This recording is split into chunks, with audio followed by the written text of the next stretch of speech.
Saint, Saint, Saint est l'Éternel. Chaque jour il est le même.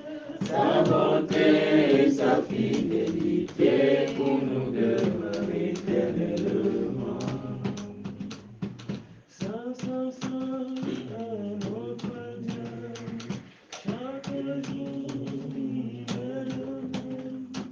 Sa bonté et sa fidélité pour nous demeurent éternellement. Saint, Saint, Saint, Saint, Saint, Saint est l'Éternel. Chaque jour il est le même.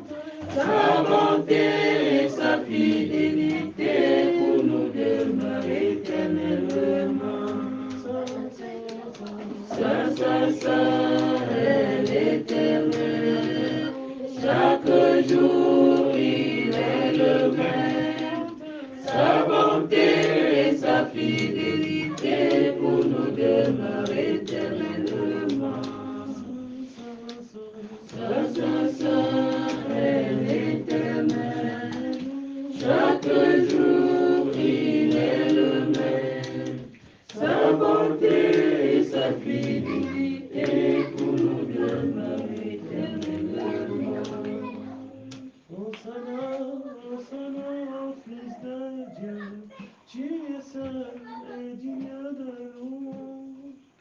Hosanna, Hosanna au Fils de Dieu, Hosanna, gloire à toi pour toujours. Hosanna, Hosanna, Hosanna au Fils de Dieu, tu es seul et digne de louange.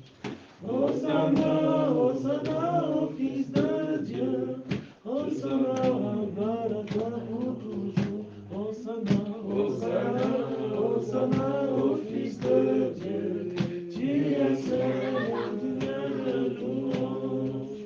Hosanna, Hosanna au Fils de Dieu, Hosanna, gloire à toi pour toujours.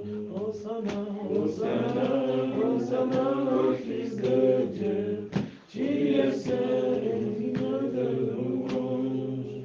Hosanna, Hosanna au Fils de Dieu, Hosanna, gloire à toi pour toujours.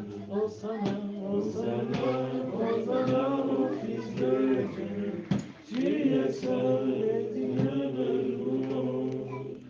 Hosanna, Hosanna au Fils de Dieu, Hosanna, gloire à toi pour toujours. Hosanna, Hosanna, Hosanna au Fils de Dieu, tu es seul et digne de louange. Hosanna, Hosanna au Fils de Dieu, Hosanna, gloire à toi pour toujours. Hosanna, Hosanna, Hosanna au Fils de Dieu, tu es seul et digne de louange. Hosanna, Hosanna au Fils de Dieu, Hosanna, gloire à toi pour toujours. Hosanna, Hosanna, Hosanna au Fils de Dieu, tu es seul et digne de louange. Hosanna, Hosanna au Fils de Dieu, Hosanna, gloire à toi pour toujours. Ok, que Dieu vous bénisse. Nous remercions le Seigneur qui nous a gardés, le maître des temps et des circonstances. Ce soir, nous sommes encore devant sa présence.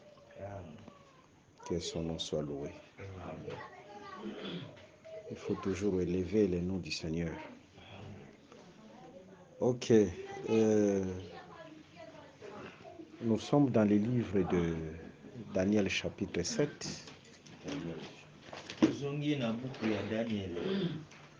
Là, on nous parle de 4 animaux.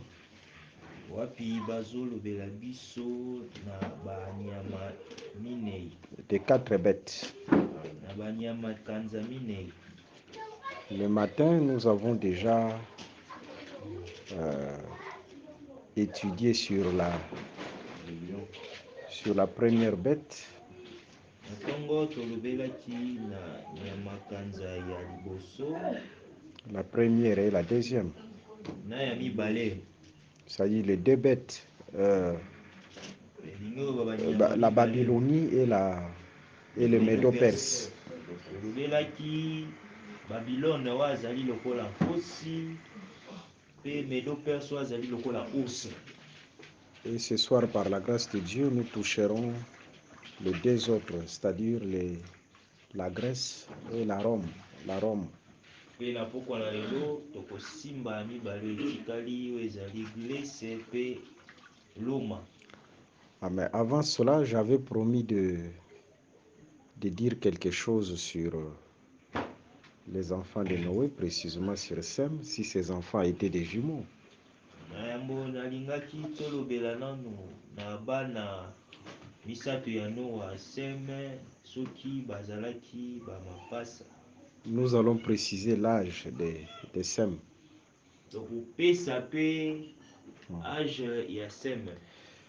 Prenons l'écriture, nous sommes dans Genèse chapitre 5, le verset 32. Tozwi likomi na Genèse 5, verset 32. Là, suivez-nous attentivement. Genèse chapitre 5, le verset 32. Nous lisons au nom du Seigneur Jésus. Amen. Amen. Noé, âgé de 500 ans, engendra Sem, Cham et Japheth. Remarquons, selon cette écriture, on dirait que tous les enfants de Noé avaient le même âge. Hein? Na kotala likomi oyo eza lokola bana nyonso ya Noa bazalaki na âge moko mpe babotamaki nzela moko. Noé, âgé de 500 ans, engendra Sem, Cham et Japheth. Noé azalaki na bambula 500, ye abotaki Sem, Cham na Japheth. Mais nous allons faire une démarche dans les Écritures Mais kasi tokotambola moke na makomi pour préciser surtout l'âge de Sem.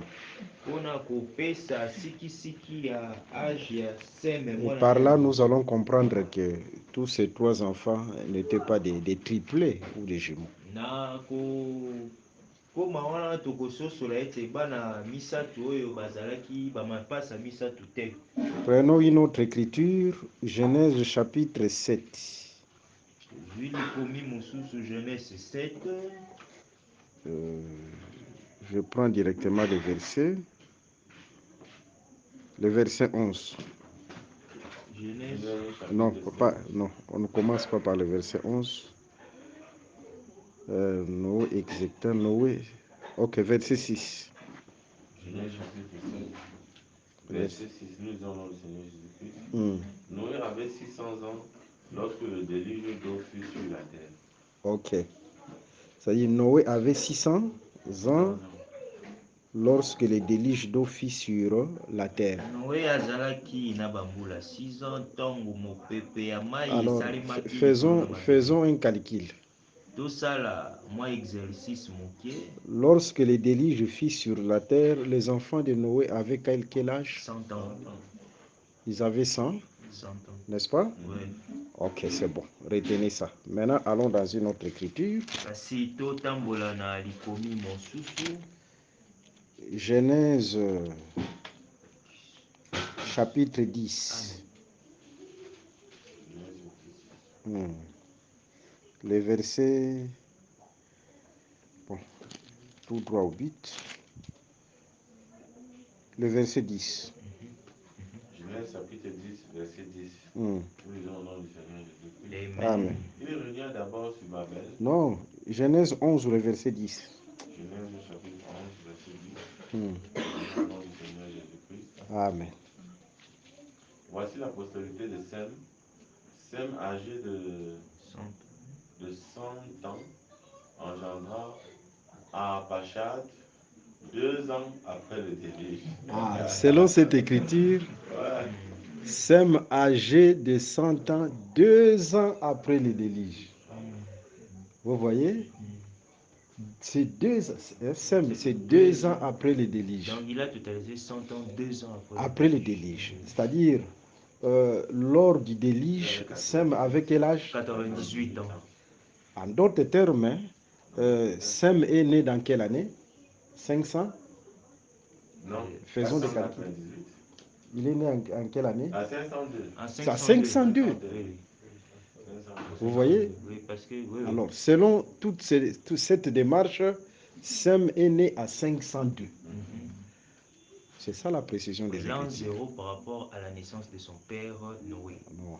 Nous sommes en train de faire les démarches selon les Écritures. C'est ça, non? Parce que dans Genèse chapitre 5, l'Écriture mentionne que Noé avait 500 ans. C'est ça, quand le déluge. Non, c'est ça. Lorsqu'il enfanta les 3 enfants. Mais en réalité, Sem est né à 502, selon les démarches qu'on venait de faire. C'est ça. Par là, nous comprenons que ces 3 enfants n'étaient pas des jumeaux ou des triplés. Amen.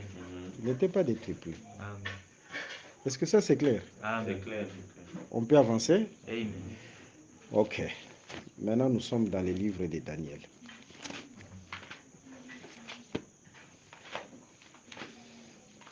On prend Daniel chapitre 7, le verset...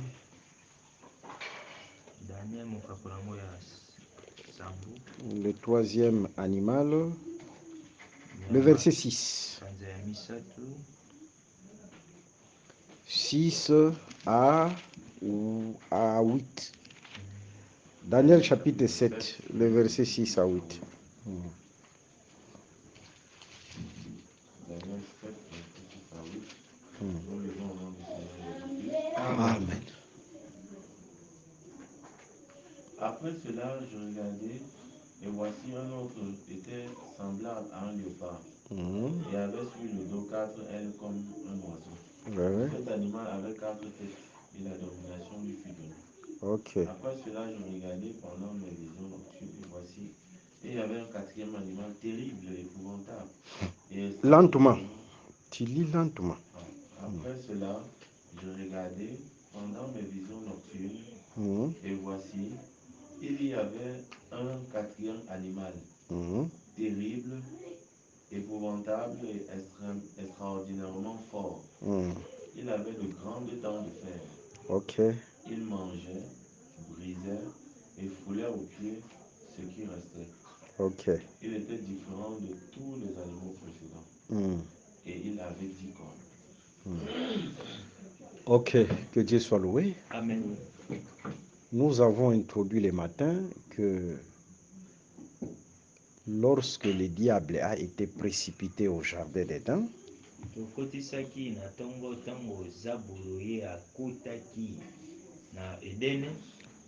le diable c'est le vent qui fit irruption sur la mer.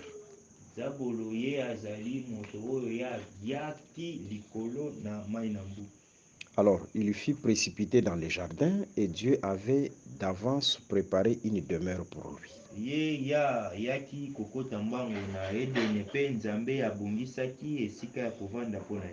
Et la demeure que Dieu avait préparée pour le diable et pour Satan, c'était le serpent.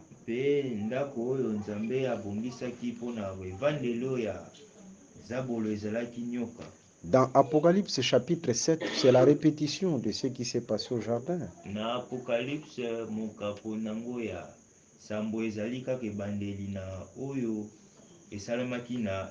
Ici, nous remarquons un vent venant du ciel qui descend sur la terre parce que le grand oiseau représente les nations. Et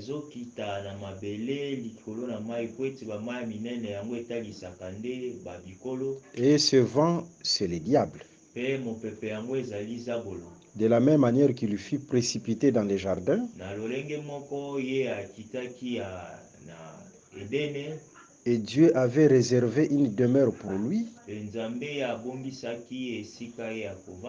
Dans Daniel chapitre 7, la demeure réservée pour Satan, ce sont ces 4 animaux.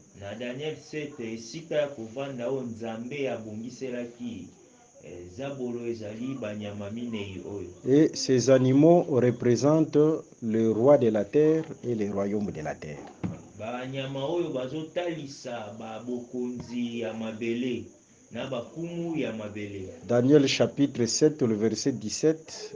Daniel 7, le verset 23. Daniel 7, 17 na Daniel 7, 23. En d'autres termes, le diable utilise les hommes parce que les rois de la terre, ce sont les hommes. Na elobele mususu zaboloye akosalela bato. Et il utilise aussi les nations, le royaume de la terre. Pe azosalela bikolo babokonzi ya mabele. Ok, et ces 4 bêtes, ce sont les 4 royaumes puissants de la terre. Pe banyama minei oyo ezali babikolo ya makasi oyo ezali na se na mabele. Le premier royaume, c'est la Babylonie, c'est le premier animal. Bokonzi ya liboso ya mabele ezali Babylone. Le deuxième animal, c'est Médo-Perse. Nyama ya mibale ours yeba kotalisa lokola Médo-Perse. Et le troisième animal, la troisième bête, c'est la Grèce.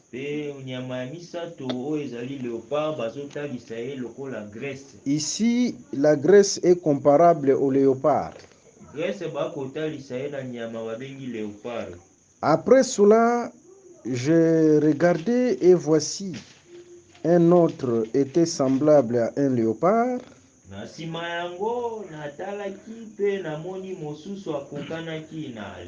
Et avait sur le dos 4 ailes comme un oiseau.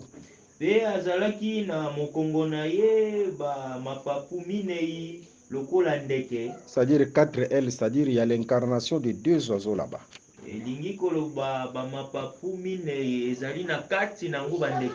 Cet animal avait 4 têtes et la domination lui fit donner. C'est la Grèce.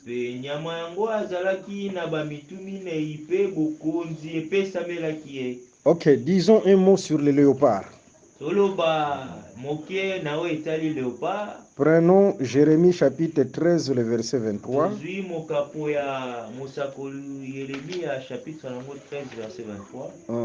Jérémie chapitre 13, le verset 23. Verset 23.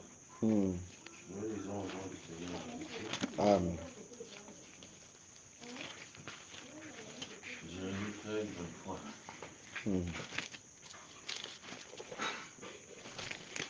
Un Éthiopien peut-il changer sa peau et un léopard se tache? Oui, continue. De même, pourriez-vous faire le bien, vous qui êtes accoutumés à faire le mal? Je les disperserai. C'est-à-dire le léopard là, la signification du léopard dans cette écriture, ce sont ceux qui sont qui font le mal, quoi, les faiseurs du mal.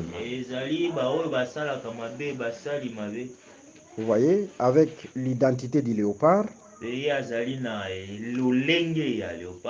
c'est-à-dire la Grèce, c'est un royaume qui est appelé à faire du mal.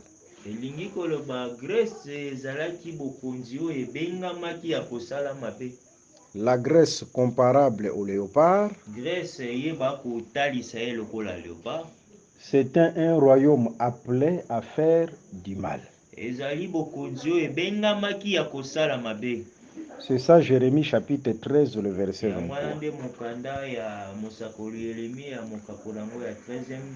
Ok, mais remarquons ici le léopard marche avec l'oiseau. Mais dans cette écriture ici, dans Daniel chapitre 7, le verset 6, on n'a pas précisé le nom de cet oiseau.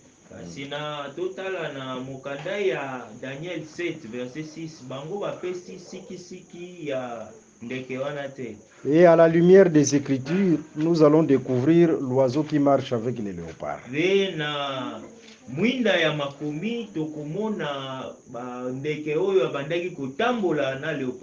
Les grâces se complètent. Hein? Là où Jérémie n'a pas donné de détails, un autre prophète viendra donner des détails. Que Dieu vous bénisse. Amen. Prenons Habakkuk chapitre 1, le verset 8. Habakkuk. chapitre 1, le verset 8. 1, verset 8.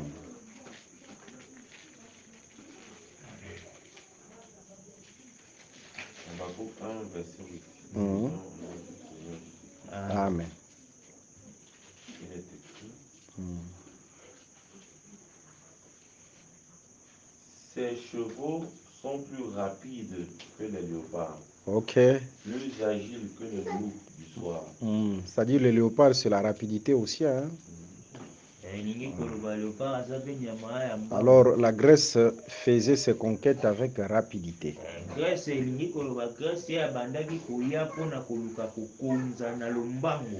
C'est-à-dire en dehors de faire du mal, c'est aussi la rapidité dans les conquêtes.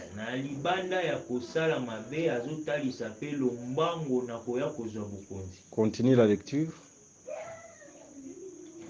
On a dit plus agile que les loups du soir et ses cavaliers avancent avec orgueil. Ok. Ces cavaliers arrivent de loin, ils volent comme l'aigle qui font sur sa proie. Quel est l'oiseau qui marche avec les léopards dans cette écriture? C'est l'aigle. Mais ici, Daniel n'a pas donné de détails. Hein? La précision vient d'Habakkuk. Les grâces se complètent. Que Dieu vous bénisse. C'est-à-dire, là où Daniel n'a pas donné de détails, nous complétons par l'aigle. L'oiseau qui marche avec les léopards.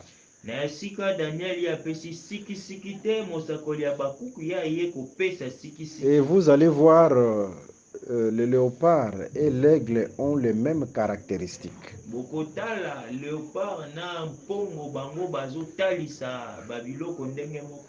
Parce que dans les léopards, on voit la rapidité.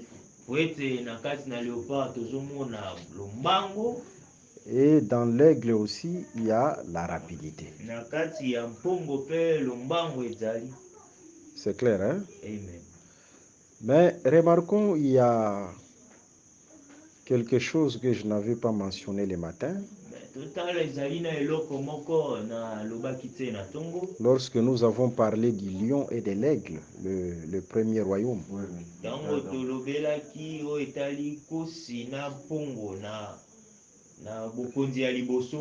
Regardons, l'aigle exerce son pouvoir, sa force, c'est dans les airs.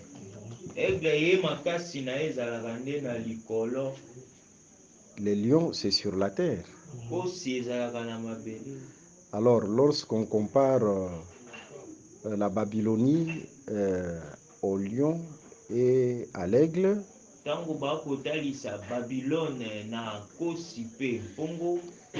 c'est comme dans Genèse chapitre 1. Le verset 1 à 2. Au commencement, Dieu créa les cieux et la terre. Lorsqu'on dit créa, c'est la création, n'est-ce pas? Créer, c'est le verbe. Le nom qui sort là, c'est création. C'est-à-dire la création a deux portions. Il y a la portion qu'on appelle le ciel. Et l'autre portion, c'est la terre. Ok.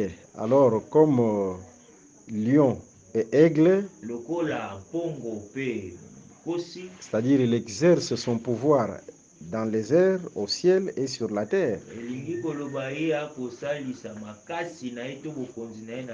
En d'autres termes, on lui donne toute la création.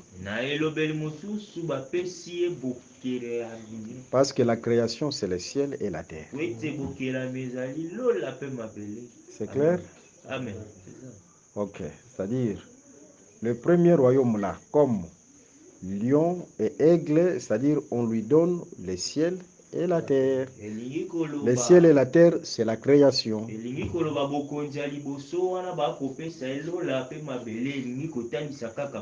Et cela se répète aussi pour la Grèce. Hein? Le léopard, c'est sur la terre. Léopard yazali na mabele. Et l'aigle, c'est au ciel, l'oiseau. Mpongo yazali likolo andeke. C'est-à-dire, on lui donne aussi les ciels et la terre, c'est-à-dire toute la création. Il domine sur toute la création. Que Dieu vous bénisse. Mais tous ces royaumes ne sont pas des royaumes éternels. Hein? Nous avons parlé de Daniel chapitre 2. Parce que les 4 parties de la statue de Daniel chapitre 2, ce sont les 4 royaumes.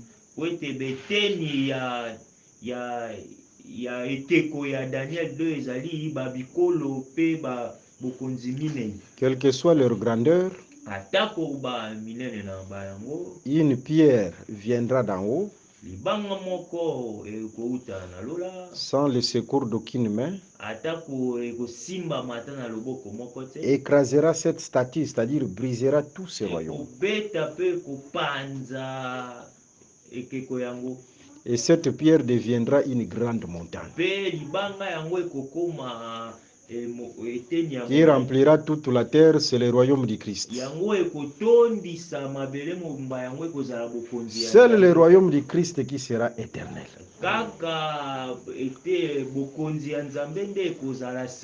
Que Dieu vous bénisse. Même si aujourd'hui les États-Unis sont élevés, très élevés,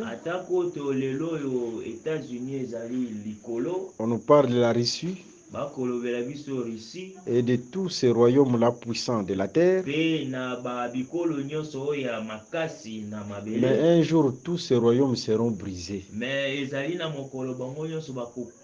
Seul le royaume du Christ qui sera élevé et sera éternel.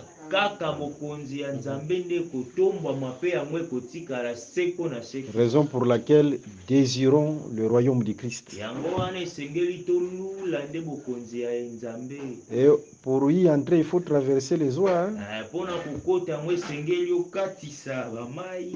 Raison pour laquelle au temps de Jean-Baptiste, le royaume des cieux est proche. Et Jean-Baptiste est venu avec le baptême. Pour dire tout simplement, pour y accéder, il faut traverser les eaux. Pour entrer là, au royaume éternel, il faut d'abord la traversée des eaux. Et la traversée des eaux, c'est le vrai baptême. Que le Seigneur Jésus-Christ vous bénisse. Amen. Ok, voilà un peu la Grèce comparable au léopard et à l'aigle, mais avec 4 ailes. Avec 4 ailes, nous comprenons que dans cet animal-là, il y a 2 oiseaux. Amen. Et vous allez remarquer lorsque on va arriver dans Daniel chapitre 8, parce que là, on répète aussi les 4 animaux, mais d'une autre manière. La Grèce est un royaume qui a traversé 2 époques.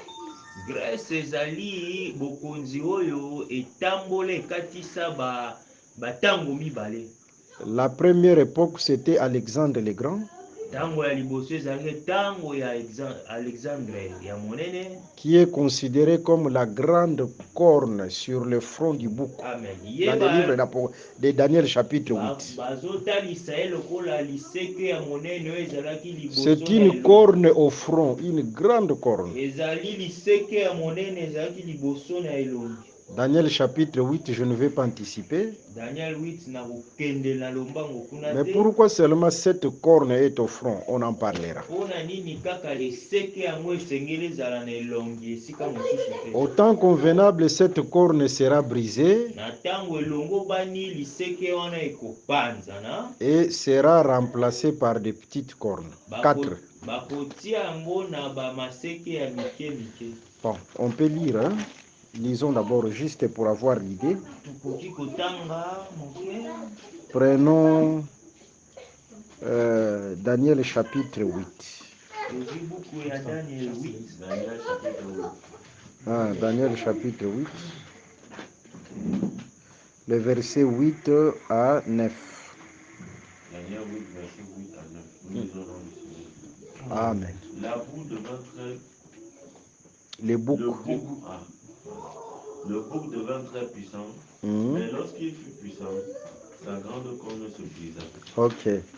4 grandes cornes se levèrent pour la remplacer aux 4 vents des cieux. Ok.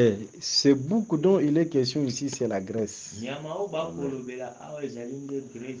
La grande corne sur le front, c'est le premier roi, c'est Alexandre le Grand.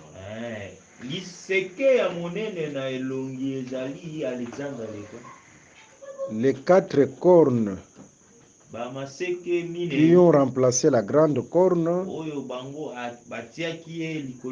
à la mort d'Alexandre le Grand, le royaume était divisé en 4, dirigé par 4 généraux.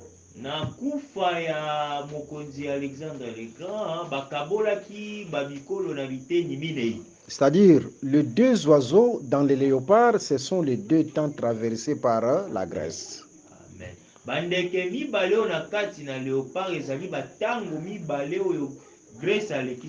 Il y a le temps d'Alexandre le Grand et il y a le temps des 4 généraux. Petit, vous comprenez? Toi, tu comprends? Je ne pense pas. Tu comprends là-bas? C'est la première fois que vous participez. Je ne sais pas si vous comprenez. Bon, on part lentement. Ça va? S'il y a des questions, nous sommes là. Vous pouvez poser vos questions. Voilà un peu pour la Grèce, comme léopard avec 2 oiseaux.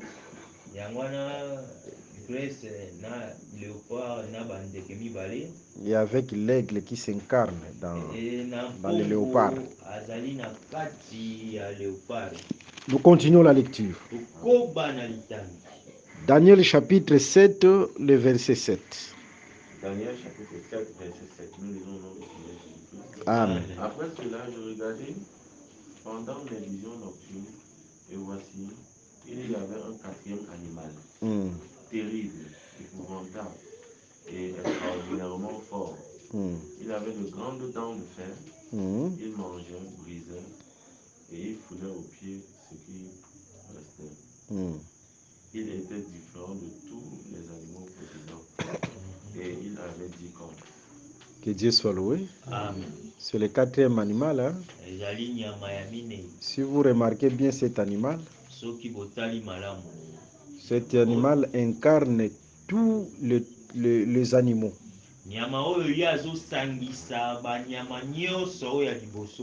Parce que cet animal avec 10 cornes, c'est Apocalypse chapitre 13. Hein? Prends Apocalypse 13, commence par le verset 1. C'est le même animal avec 10 cornes.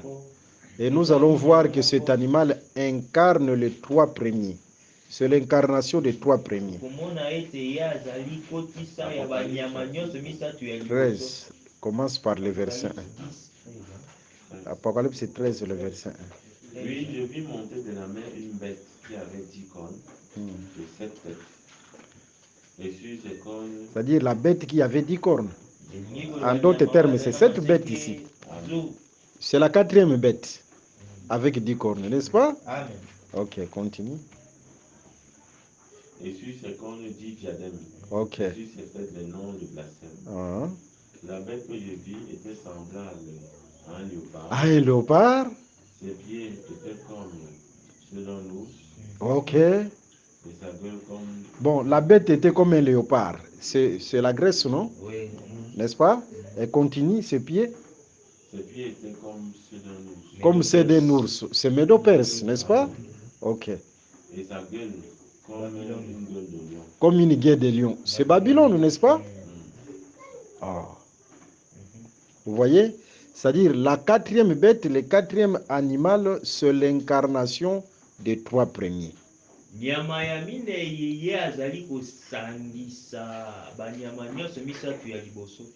C'est ce mélange qu'on appelle lorsque l'iniquité sera au comble. C'est lorsque l'iniquité sera au zénith, sera au sommet.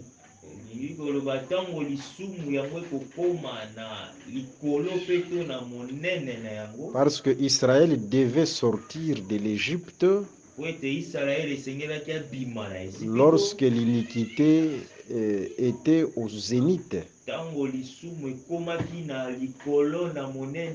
L'iniquité était au sommet. Prends Genèse chapitre 15, le verset 16. Genèse chapitre 15, verset 16. Nous lisons au nom du Seigneur Jésus. Amen.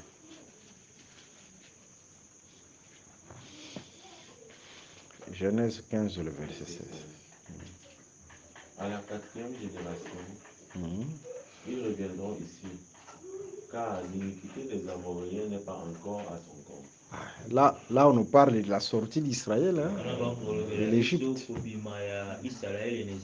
C'est l'iniquité qui est à son comble, c'est ça, mélange de tous les animaux. Amen.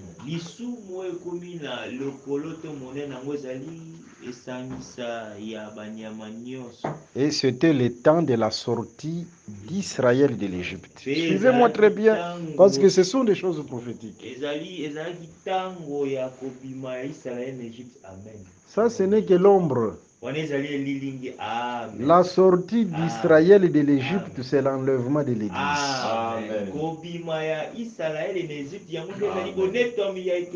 Ce monde ici, c'est l'Égypte. Un jour, nous quitterons ce monde. Le Seigneur viendra nous prendre et nous irons. Raison pour laquelle tout ce que vous faites, même parfois vous êtes vendeur, vous vendez ou vous faites des affaires, vous êtes professeur à l'université, tout ce que vous faites, n'oubliez pas qu'un jour Jésus-Christ viendra. Hein, maman? Un jour Jésus-Christ viendra prendre son peuple. Ma soeur, ça va? Les frères, ça va? Jésus-Christ va venir. L'Église sortira de l'Égypte, sortira de ce monde. Mais à quel temps? Lorsque l'iniquité sera à son comble. Alors l'iniquité à son comble à la quatrième bête. C'est la quatrième bête qui mélange toutes les bêtes.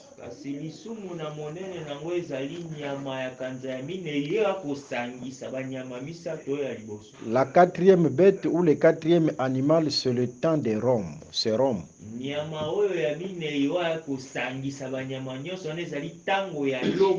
Et je vous assure, aujourd'hui nous sommes au temps de Rome.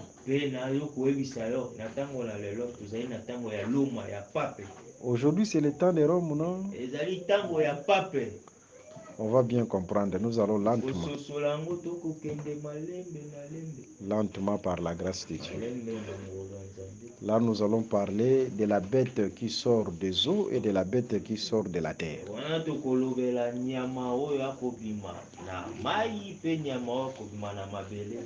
Ok. Et la bête qui a 10 cornes, c'est Rome païenne.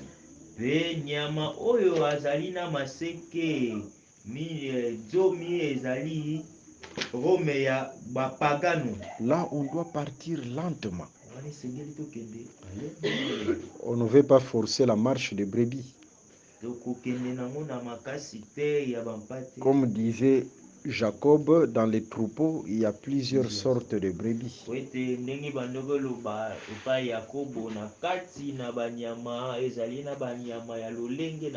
Et cette quatrième bête, c'est Apocalypse chapitre 13. pe nyama ya minei oyo ezali mokanda ya emoniseli mokapo nango ya 13. C'est Rome païenne.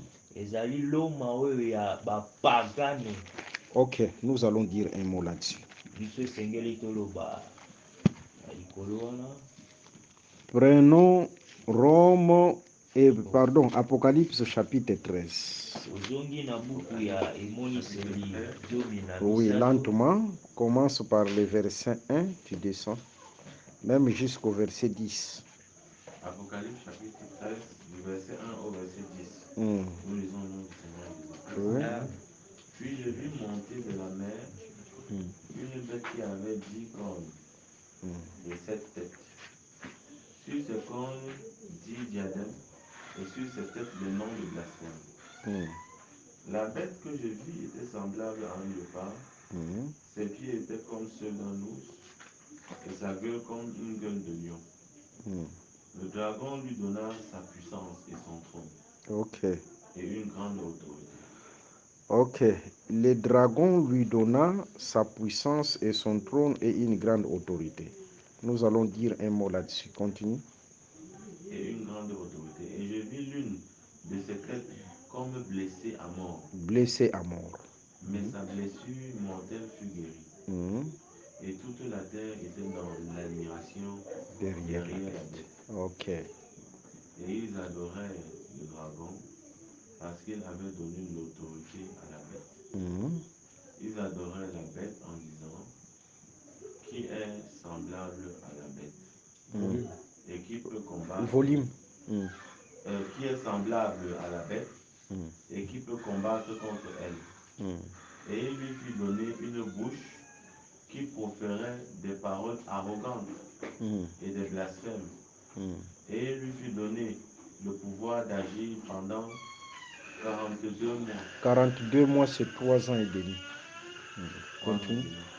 Continue. Et elle ouvrit sa bouche pour proférer des blasphèmes contre Dieu, pour blasphémer son nom et son tabernacle, et ceux qui habitent dans le ciel. Ok. Et il lui fut donné de faire la guerre aux saints et de les vaincre. Ok. Et il lui fut donné autorité sur toute tribu, tout peuple, toute langue et toute nation. Et tous les habitants de la terre l'adorèrent. Ceux dont le nom n'a pas été écrit dès la fondation du monde dans le livre de vie de l'agneau qui a été immolé. Ok. Si quelqu'un a des oreilles, qu'il entende. Si quelqu'un mène en captivité, il ira en captivité. Si quelqu'un tue par l'épée, il faut qu'il soit tué par l'épée. C'est ici la persévérance et la foi des saints. C'est ici la persévérance et la foi des saints. Et la foi des saints. Que Dieu vous bénisse. Amen. C'est-à-dire dans ces chemins, la Bible nous exige la persévérance.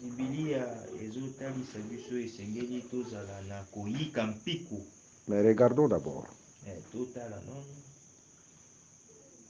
le verset 3. Apocalypse 13, le verset 3.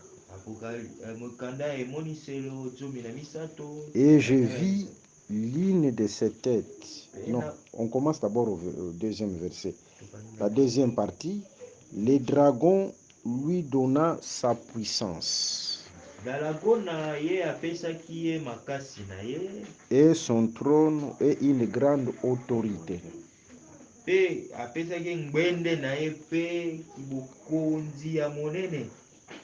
Le dragon ici, c'est le serpent ancien. Le dragon est appelé le serpent ancien.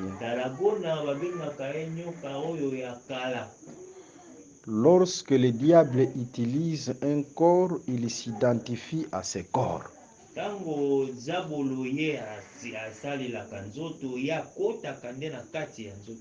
C'est comme lorsque Jésus a vu l'esprit de Satan dans Pierre.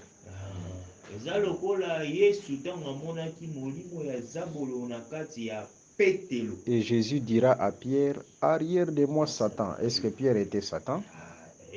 Loin de là. C'est-à-dire, lorsque les diables, Satan utilise un corps, il s'identifie à ce corps.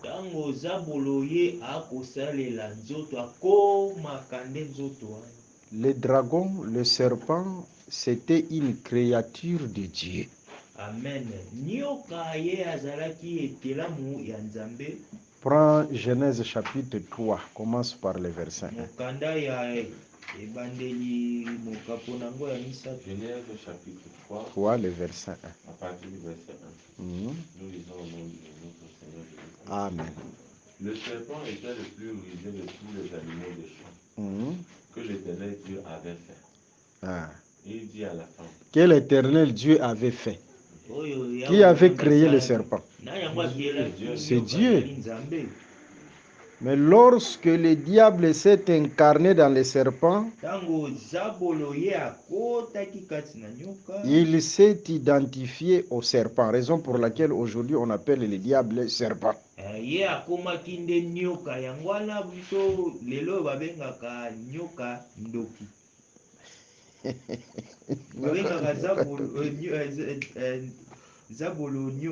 Là, il a dit on appelle le diable sorcier. Ce n'est pas sorcier.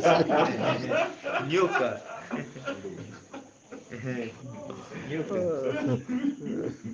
Ok, que Dieu vous bénisse. Amen. Ok. Et avec les dragons, l'écriture précise réellement le corps du serpent où le diable s'est incarné, le nom du serpent c'était le dragon.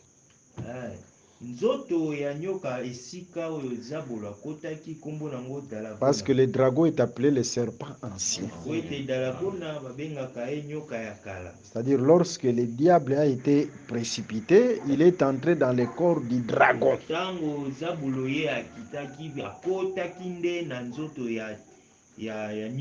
C'est clair, hein? Amen.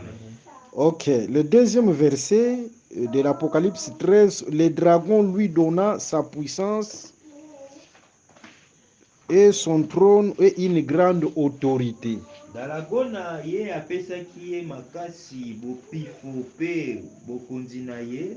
C'est-à-dire le dragon, le diable a un trône. Il a un trône. Nous allons découvrir le trône du dragon ou le trône de Satan.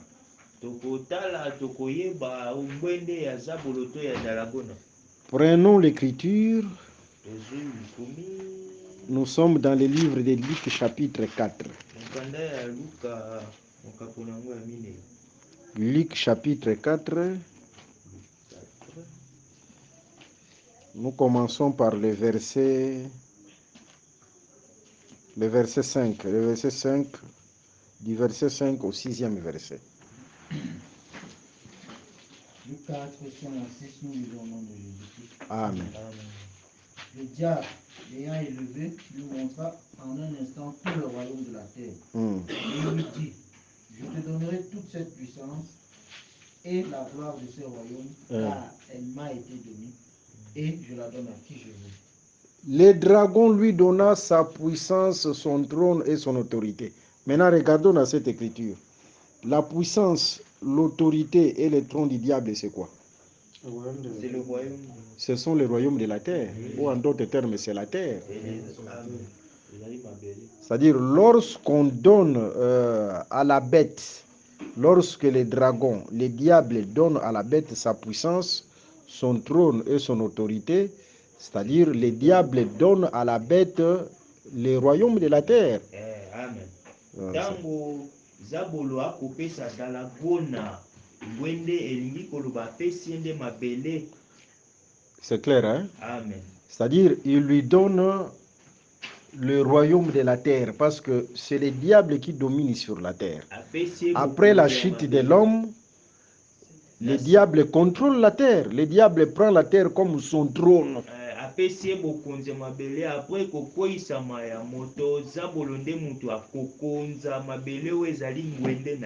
le diable donne à la bête, la quatrième bête, il lui donne sa puissance, son autorité, son pouvoir, son trône, c'est-à-dire il lui donne le royaume de la terre, il lui donne la terre.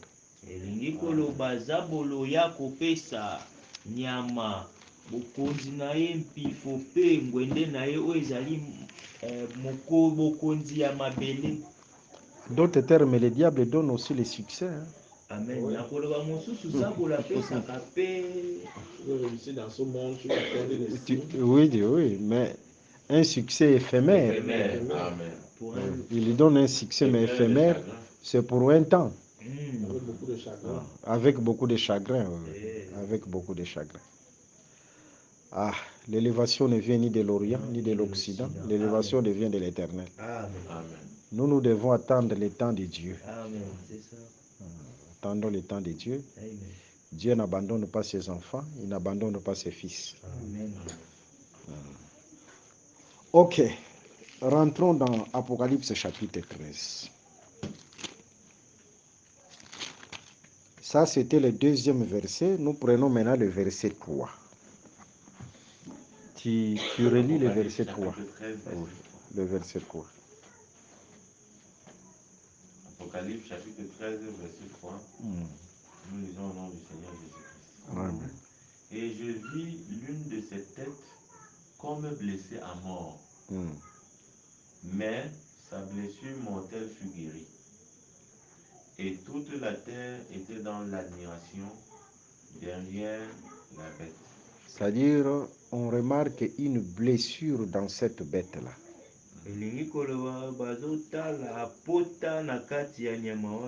Mais cette blessure a été guérie. Nous allons expliquer ça tout de suite. Mais on se rappelle d'abord que la bête dans les Saintes Écritures représente le roi de la terre ou représente le royaume élevé de la terre. Kasi nyama na makomi ya zotalisa nde babokonzi to kibokonzi ya se ya mabele. C'est-à-dire cette bête-ci représente un royaume qui sera élevé sur la terre.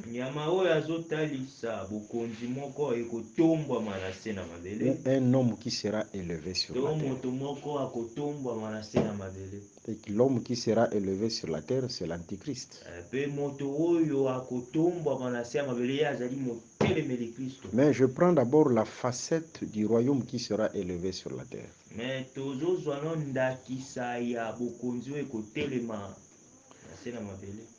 Un jour, je prêchais quelques blancs qui étaient rassemblés. Non, moi je n'ai pas dit en Afrique du Sud, j'ai dit seulement je prêchais quelques blancs qui étaient rassemblés. Tu dois respecter le prédicateur. Hein? Vraiment. Vous savez, il y a de prédications, il y a des enseignements qui restent à l'aéroport. Amen. Lorsque vous prenez l'avion, vous volez, ça reste à l'aéroport. Ça ne traverse pas les frontières.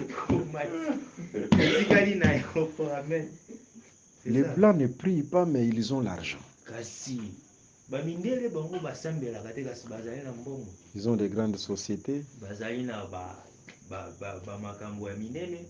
Alors parfois même ils ne prient pas, même chez les Arabes.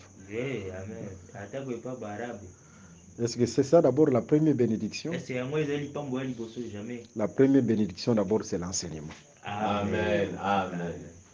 C'est clair, hein? Amen. Maintenant, ces gens-là m'ont posé la question, ces blancs-là. Ils m'ont dit, homme de Dieu, nous voulons que tu nous parles sur l'Union européenne dans la Bible. Mais moi, je me suis étonné. Je me suis dit, mais comment ces gens ici cherchent les enseignements prophétiques? Ils n'ont pas besoin de la prospérité parce qu'ils ont l'argent. Ça y a d'autres enseignements sur la prospérité. Vous irez en Europe, ça reste à l'aéroport. Ils n'ont pas besoin de ça. Mais souvent aussi, ils ont des maladies compliquées. J'ai trouvé un d'entre eux qui avait une maladie compliquée. Heureusement que Dieu a fait grâce, nous avons prié, il était guéri. Amen. L'Union européenne dans la Bible. Et en réalité, l'Union européenne existe dans la Bible. Amen. Parce que l'Union européenne, c'est la restauration des Roms païennes. Amen. C'est la restauration des Roms païennes. Et l'Union européenne existe dans la Bible. Vous savez, dans Genèse chapitre 11, il fallait premièrement que les gens se rassemblent dans un seul lieu, dans un même lieu. Et après, ils devaient élever la tour. Suivez bien. Premièrement, il y avait rassemblement de tous les gens dans un même lieu.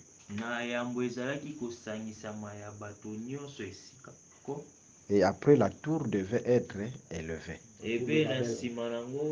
La tour de Babel. Nous parlons de la tour de Babel.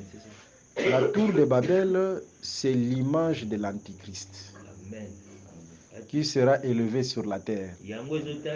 C'est pourquoi cette tour, la cime, le sommet, devait toucher le ciel. Le ciel, c'est le trône de Dieu. C'est-à-dire, il prend la place de Dieu. C'est l'image de l'Antéchrist. Premièrement, ils ont construit la ville. Et après, ils ont élevé la tour. Mais premièrement, c'était les rassemblements dans un seul. Lorsqu'on parle des rassemblements, ce sont des alliances humaines.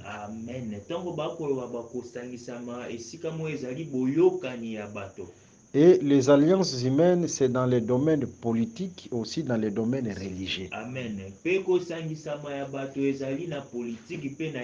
Si vous remarquez les alliances humaines sur la terre, comprenez que pas longtemps, l'enlèvement de l'église sera constaté et la tour sera élevée.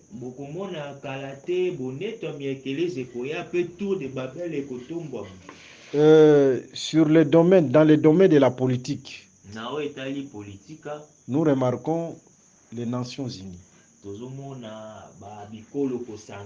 Les Nations Unies, ce sont les Nations Unies qui préparent la mondialisation.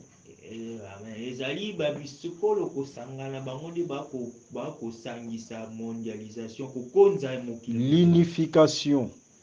C'est-à-dire le monde deviendra un village planétaire. Un seul village. Vous voyez, les frontières tomberont sur le plan prophétique. C'est pourquoi si vous lisez les livres d'Esther, vous lisez les livres d'Esther, il y avait Assyrus.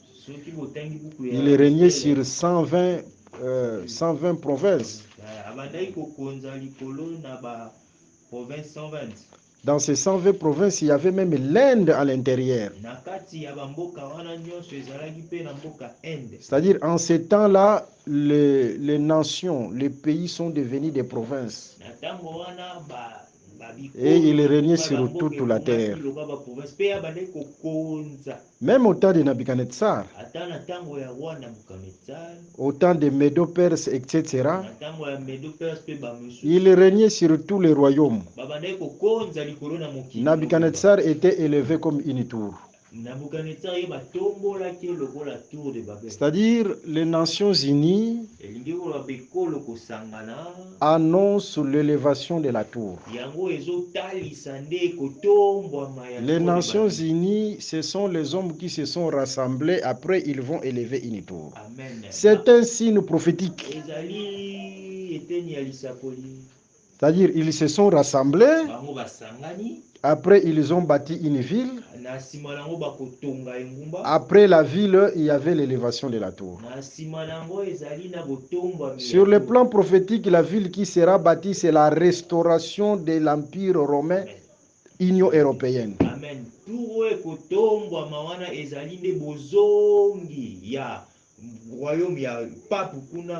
Nous allons voir ça tout de suite. Et après, l'Antichrist sera élevé. C'est-à-dire, si nous voyons les nations se rassembler, ce sont des choses prophétiques. C'est Genèse chapitre 8 et Genèse chapitre 11. Amen. Même si dans les domaines de la religion, on nous parle de l'écuménisme. Amen.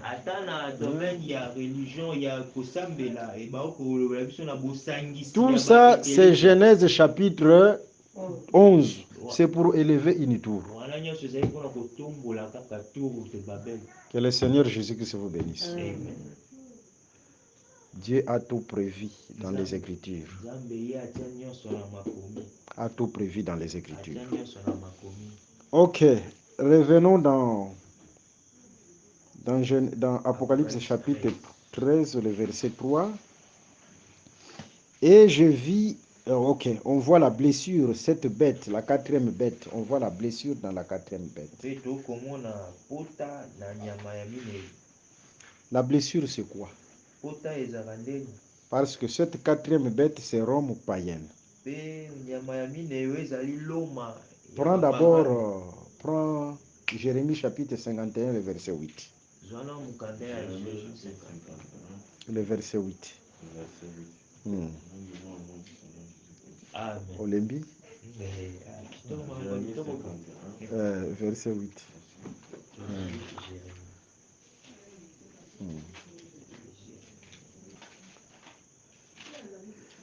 C'est-à-dire, si vous voyez un rassemblement des gens, mais Dieu n'est pas là. Parce que dans la tour de Babel, ils ont rejeté la pierre. Rejeter la pierre veut dire rejeter l'enseignement. Ils se sont rassemblés, mais l'enseignement n'est pas là. Ils ont fermé la brique, la terre. Mais c'est ça. C'est-à-dire, si vous voyez ces choses-là, comprenez que ces gens-là veulent élever une tour. La tour de Babel. Amen. Ce qui font dans les campagnes de variation multiples, on dit que le corps de Christ. Le corps de Christ. Le corps de Christ. Telle église, telle église. C'est ça, non? Le corps du Christ. Ah, on fait quoi? Mais l'écuménisme, parce que l'écuménisme est rassemblement de plusieurs religions, mais ils ont rejeté la pierre. Dieu n'est pas là. Ah. On vous dit que c'est le corps de Christ. Ah, non, ça, ce n'est pas le corps de Christ. Jésus a un seul corps. C'est tout. Donc un seul esprit. Un seul esprit. Son corps, c'est son église véritable. Amen. C'est là où il garde l'agneau sans défaut. Amen. Jérémie 51, verset 8. Nous lisons au nom du Seigneur Jésus-Christ. Amen. Soudain, Babylone tombe. Elle est brisée. Gémissez sur elle et prenez du baume pour sa plaie. Peut-être guérira. Gloire au Seigneur. Vous voyez, dans cette écriture, la plaie, c'est la chute de Babylone. C'est-à-dire, la plaie, c'est la chute.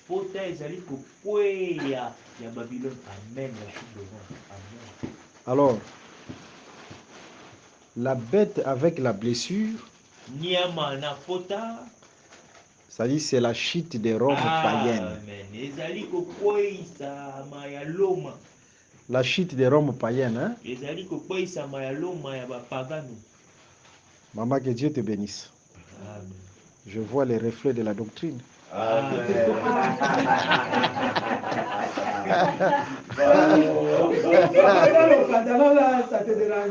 Non, ça ne me dérangeait pas, mais je vois les reflets de la doctrine.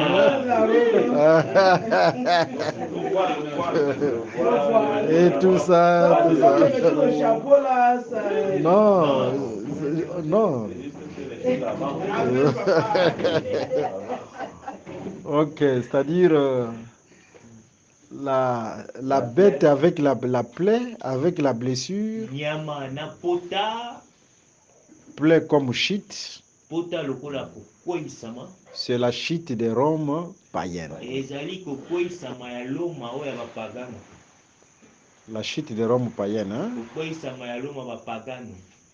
Et après la chute de Rome païenne, Rome a enfanté la Rome religieuse.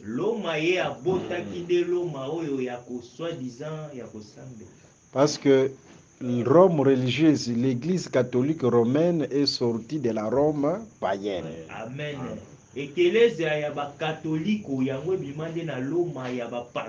D'ailleurs, c'était l'empereur Constantin en l'an 325 au concile de Nicée. C'est lui l'initiateur de l'Église catholique romaine. Est-ce que c'est clair, hein? Amen. C'est-à-dire, Rome païenne, c'est la bête qui sort des eaux parce que c'est la quatrième bête.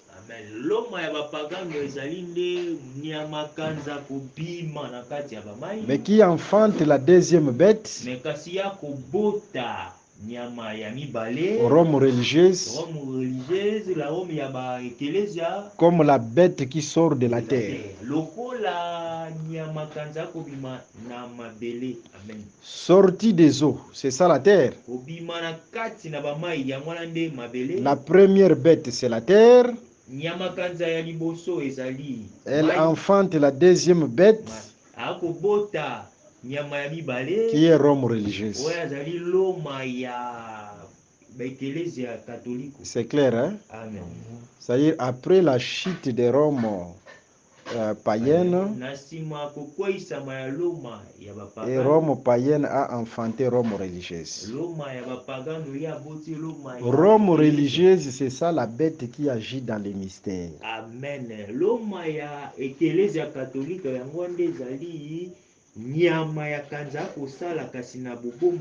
En d'autres termes, le diable qui se déguise en ange de lumière.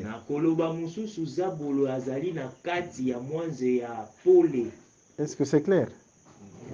C'est clair, hein? Mais regardons, nous allons dire un mot, parce que la prophétie marche. Hein? Habakkuk 2, le verset 3. 2, le verset 3. Habakkuk 2, verset 3. Il faut faire attention avec l'esprit des religions, c'est le diable qui est là. Non, je parle de l'esprit des religions en général. Parce que Paul a appelé les fausses églises comme doctrine des démons. Ce sont les doctrines des démons. Ok. Habakkuk chapitre 2, verset 3. Nous lisons au nom du Seigneur Jésus-Christ. Amen. Car c'est une prophétie dont le temps est déjà fixé. Elle marche vers son terme et elle ne mentira pas. Vous voyez, dans cette écriture, la prophétie a les pieds. Amen. La prophétie, c'est tout un homme qui a les pieds. Et la prophétie marche. Raison pour laquelle cette prophétie de la bête qui sort des eaux et la bête qui sort de la terre, nous la verrons aussi après l'enlèvement. Parce que la prophétie marche. Que Dieu vous bénisse. Amen. Bon, prenez courage, dans quelques minutes on va terminer. Nous allons dire un mot. Prenons Apocalypse chapitre 17. Apocalypse 17, le verset 8, on commence au verset 8, du verset 8 au 12e verset. Apocalypse chapitre 17, du verset 8 au verset 12. Nous lisons au nom du Seigneur Jésus. Amen. La bête que tu as vue, la bête que tu as vue était, et elle n'est plus. C'est-à-dire la bête que tu as vue était et elle n'est plus. Elle n'est plus à cause de la blessure. C'est la chute de Rome païenne. Amen. Continue. Elle n'est plus. Elle doit monter de l'abîme et aller à la perdition. Et les habitants de la terre, ceux dont le nom n'a pas été écrit dès la fondation du monde dans le livre de vie, s'étonneront en voyant la bête, parce qu'elle est telle et qu'elle n'est plus, et qu'elle réapparaîtra. Cette bête, elle était, elle n'est plus, c'est la chute de Rome païenne, elle n'est plus, aujourd'hui elle agit dans les mystères. mais elle réapparaîtra. La réapparition de la bête, c'est après l'enlèvement de l'Église. C'est la bête qui sort de l'abîme. Amen. Apocalypse chapitre 11, le verset 7 à 8. Lis. Apocalypse chapitre 11, verset 7 à 8. Nous lisons au nom du Seigneur Jésus-Christ. Quand ils auront achevé leur témoignage, la bête qui monte de l'abîme sera la guerre. C'est-à-dire la bête qui est dans l'abîme, c'est la bête qui agit dans le mystère. Et après, la bête montera de l'abîme. C'est la réapparition de la bête. Vous voyez? La réapparition de la bête, c'est la réapparition d'un royaume impie sur la terre. Amen. Et cela se fera par l'Union européenne. Amen. Vous voyez? L'Union européenne, c'est la réapparition de Rome païenne. Amen. Amen. C'est la réapparition de Rome païenne. Vous savez, si vous prenez les défis, certains défis, parce que certains défis des papes, si vous prenez le pape Jean-Paul II, et je suivais en direct l'inhumation du pape Jean-Paul II. Et on a parlé de son histoire. C'est lui qui était à la base de l'unification de l'Europe. L'unification de l'Europe est partie à partir de la chute du mur de Berlin. Amen. Et c'est le pape Jean-Paul II qui était à la base. Et c'est ça aussi, la chute du mur de Berlin, c'est ça la base de l'Union européenne. Vous voyez? Et qui était à la base? Qui était derrière tout ça? C'est l'esprit de la papauté. C'est Rome. Amen. Vous voyez? Raison pour laquelle la réapparition de la bête se fera par l'Union européenne. Par l'Union européenne. Ça va? Amen. C'est clair, hein? Amen. Alors, cette réapparition de la bête, c'est Rome païenne qui n'était plus, mais qui va réapparaître. Un royaume impie qui sera élevé sur la terre. Vous voyez? Amen. Avec un roi qui sera un impie. Un royaume impie sur la terre. Et ça sera après l'enlèvement de l'Église. Continue la lecture. 17. Verset 11. Verset 8 à 12, non? Verset 8 à 12. La bête que tu as vue était, et elle n'est plus.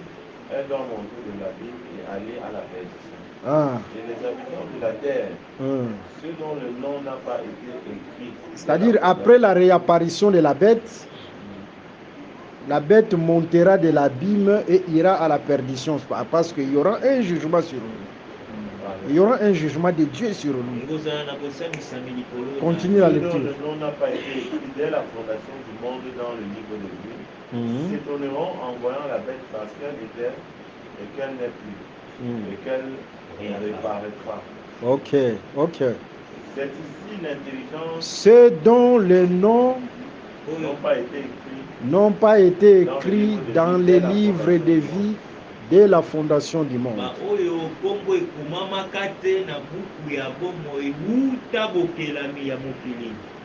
Les livres de vie, c'est aussi l'éternité.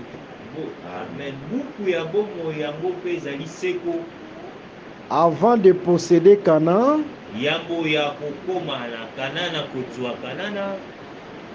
parce que Josué enverra les espions à Canaan.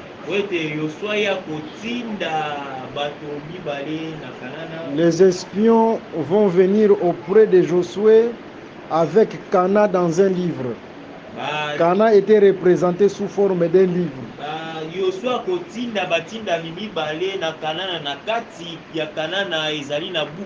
Et Josué a écrit les noms de chaque fils d'Israël dans ce livre. C'est-à-dire Canaan, un livre, et les noms des fils d'Israël sont écrits dans un livre. Mais en ce temps-là, ils n'étaient pas encore dans Canaan, mais leurs noms étaient déjà écrits dans ce livre qui est Canaan. En Jésus-Christ, nous ne sommes pas encore entrés à l'éternité, mais Dieu a déjà écrit nos noms là-bas. C'est pourquoi un véritable fils de Dieu, quel que soit les vents, quelles que soient les circonstances, il ne trahira jamais l'évangile. Que Dieu vous bénisse. Amen. Sachez que vos noms sont déjà écrits là-bas, dans les livres de vie, à l'éternité. Soyez bénis au nom de Jésus-Christ. Et après l'enlèvement de l'Église, il y aura un royaume impie qui sera installé sur la terre.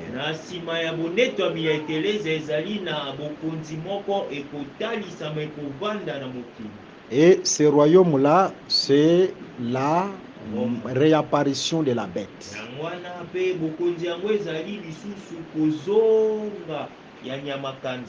La réapparition de l'Antichrist. La réapparition de la bête, c'est-à-dire homme païenne, sous forme de l'Union européenne. J'ai répondu aux questions, à la question des Blancs. Parce que c'était leur question, c'était la question qu'ils m'ont posée. Parlez-nous sur l'Union européenne.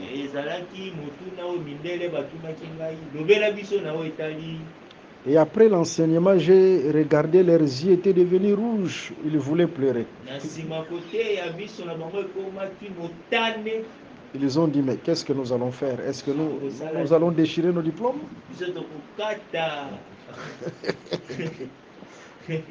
Qu'on ne travaille plus, qu'on déchire des diplômes? On déchire des diplômes? Je leur ai dit, loin de là. Jésus-Christ dit, il y aura 2 personnes dans les champs. Un sera pris et l'autre sera laissé. Lorsqu'on parle du champ, c'est-à-dire ils sont en train de travailler, non? C'est-à-dire l'enlèvement viendra, la venue de Jésus continue à travailler. Ce n'est pas un problème. Que Dieu vous bénisse. Ok, c'est ça au juste la réapparition de la bête.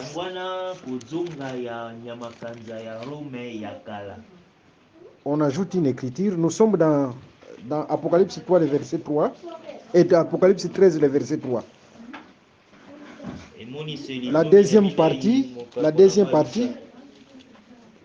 Donc, tu peux lire le verset 3. Lis le verset 3. Relis le verset 3. Et je vis l'une de ses têtes comme blessée à mort, mais sa blessure mortelle fut guérie. La blessure mortelle qui fut guérie, c'est la réapparition de la bête. Amen. Continue. Et toute la terre était dans l'admiration derrière la bête. Ok. Le verset 4. Et ils adoraient le dragon parce qu'il avait donné l'autorité à la bête. Ils adoraient la bête en disant qui est semblable à la bête et qui peut combattre contre elle. C'est-à-dire la bête sera puissante.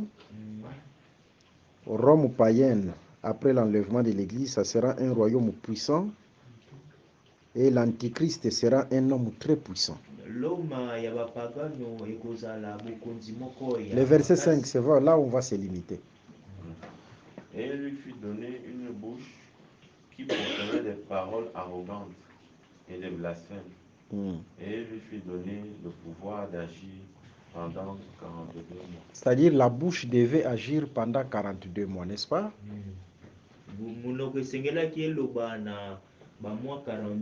42 mois, c'est 3 ans et demi. On lui a donné une bouche, c'est-à-dire on a donné à la bête une bouche. Vous savez que Moïse ne savait pas parler. Dieu enverra Moïse en Égypte comme ministre de Dieu. Mais Moïse ne savait pas parler. Courage à Moïse, parce que Moïse a dit, mais comment je peux être ministre de Dieu si je ne sais pas parler, si je n'ai pas la bouche?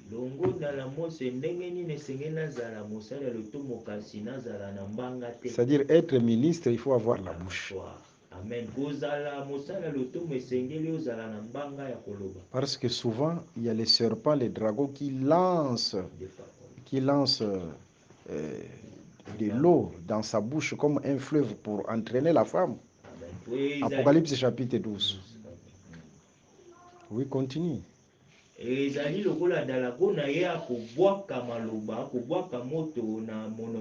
Mais c'est la terre qui ouvre la bouche, qui engloutit les eaux lancées par les dragons pour entraîner la femme.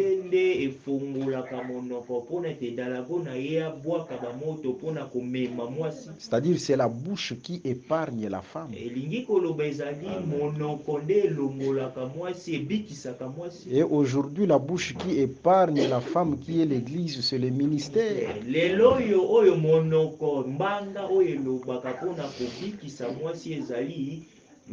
Raison pour laquelle un serviteur de Dieu doit être capable de réfuter les contradicteurs pour sauver la femme de Christ.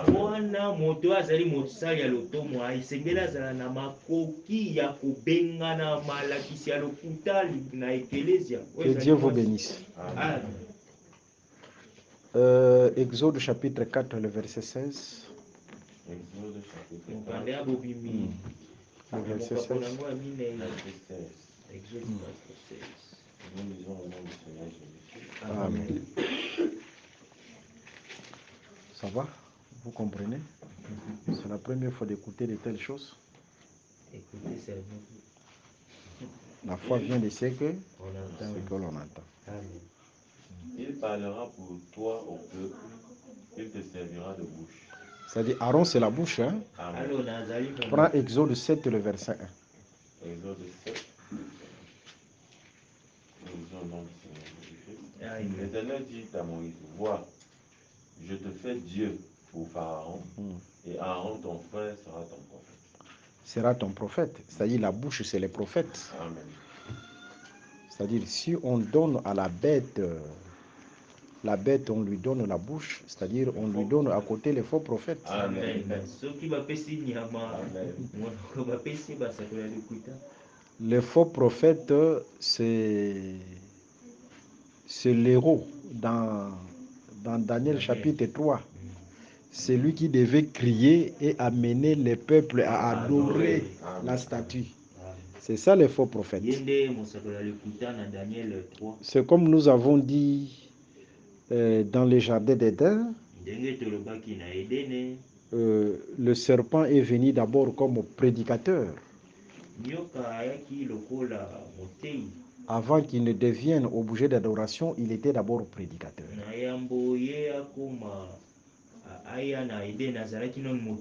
Après la prédication, il a séduit l'homme et il est devenu objet d'adoration.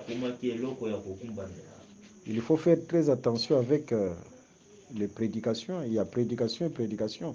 Il y a des gens ici qui écoutent les prédications parce qu'ils vous disent que ce sont des bonnes prédications. Ah non, non, non. Non, il y a... Prêcher bien, c'est demeurer dans l'enseignement des apôtres. Amen. Amen. Il y a beaucoup de gens qui quelqu'un va suivre Marcelo Tunasi. Non, c'est ça. Il va suivre l'arrogance. Il va suivre Sanogo. Il va vous dire non, il prêche bien. Non, Marcelo ne prêche pas bien. Il y a des gens qui pensent qu'une personne qui est arrogante, qui sait bien parler français, qui est éloquent ou quoi que ce soit. Tu as quelqu'un elle dit quand même les bonnes choses. Pourtant, c'est une femme qui prend autorité. Non. Mais si vous allez premièrement dans l'église de Marcelo là, Marcelo premièrement c'est un trinitaire. Oui. Il prêche trois dieux. Vous voyez, il y a trois personnes en Dieu. Comment toi tu as vu Dieu? Dieu ne t'a pas révélé son nom. Et il baptise au nom du Père. Et il baptise au nom du Père, du Fils et du Saint-Esprit. Oui. Marcelo là, Kinshasa, il nous connaît. Ils connaissent cet évangile, ils ont peur de cet évangile. Parce que tous ces gens-là, mais bien sûr que oui, ils ont peur de cet évangile. Ses disciples n'aiment pas. Ils n'osent même pas de nous affronter, d'affronter cet évangile. parce qu'ils savent qu'ils sont dans l'erreur. Ils n'aiment pas en fait que leur Et à part ça aussi, il y a d'autres choses que je cache parce qu'on est en train d'enregistrer. Oui. On peut avancer. Amen. On va parler un peu. On peut avancer. Ok. Nous disons quoi? Qu'est-ce qu'on disait? On disait il devait venir d'abord comme prédicateur. Et les faux prophètes, c'est les héros. De Daniel chapitre 3 qui amène le peuple à adorer la bête. C'est ça les faux prophètes. C'était par l'écrit. Raison pour laquelle le faux prophète, pendant 3 ans et demi, c'est la première moitié après l'enlèvement de l'Église, c'est lui qui amènera le peuple à adorer l'antichrist, la bête, à la deuxième moitié.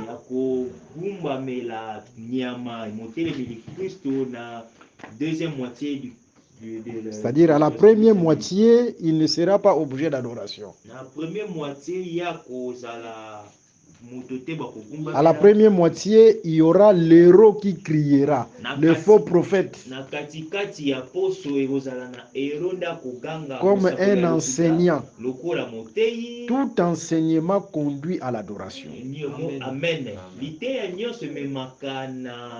Le vrai enseignement conduit à la vraie adoration et le faux enseignement conduit à la fausse adoration.